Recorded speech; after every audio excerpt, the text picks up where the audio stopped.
Арстанбап айылындагы Кош Терек негизги мектеби 2005-жылы курулган. Мектептин имараты кезинде жергиликтүү бийлик, ишкерлер жана элдин салымы менен бүткөрүлгөн. Андан бери 15 жыл убакыт өтсө да спорт зал курулган эмес. Бул жылдар аралыгында окуучулар кышкысын дене тарбия сабагын класстык бөлмөлөрдө окуп келген.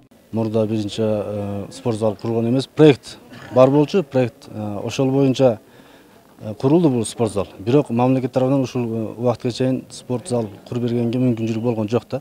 Спорт зал жок, окуучулар кышында дене тарбия сабагынан класста окуйт болчу, шашка, шахмат менен кружоктор уюштуруп.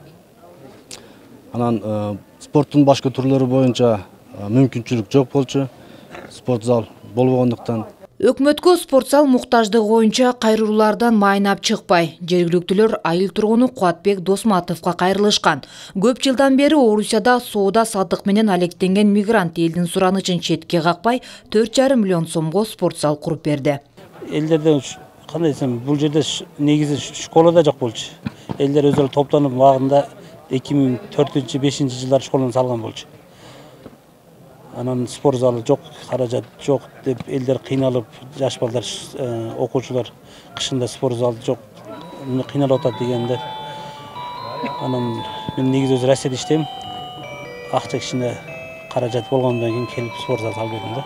Ишкер курулушка керектүү материалдарды алып берген болсо, жергиликтүүлөр ашар жолу менен имаратты өздөрү курушту. Аларга адистер көмөктөшүп, курулуштун сапатына көз салып турган. Азыркы адамдар бардыгы эле почти устоп калыптыр. Түшүндүрүп койсоң эле кылат. Мындай кыл дейсиң, шу кыла берет. Алмаш, мисалы үчүн бир адам келип алып иштей бербейт. Анча-мынча немелерди акча берип кылдырдык аны.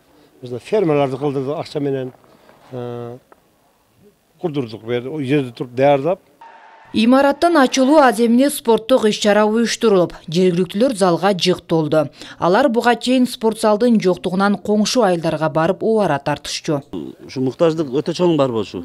Мында азыр чакан болсо дагы бардык шарттары бар. Кышын жайын иштейт. Буга чейин биз ошо кошуна айыл өкмөттөргө барып, наркы Правда деген айыл бар, ошол жерде ушуна чакан спорт неме бар эле, комплекс. Ошол жерге барып жаштарыбыз кыйналып алыста, ушундайлар болчу. Азыр мына Кудайга шүгүр жакшы болуп калды. Жаңыдан курулган имаратта спорттун бир нече түрүн ойноого болот. Алдыда ага кошумча жуунуучу жана кийинүүчү жай куруу жагы да каралууда. Эске салсак, жеке ишкер Кубатбек Досматов өткөн жылы да Арстанбапта 7 миллион сомго чогул каражатка 2 кабаттуу мектеп куруп берген болчу.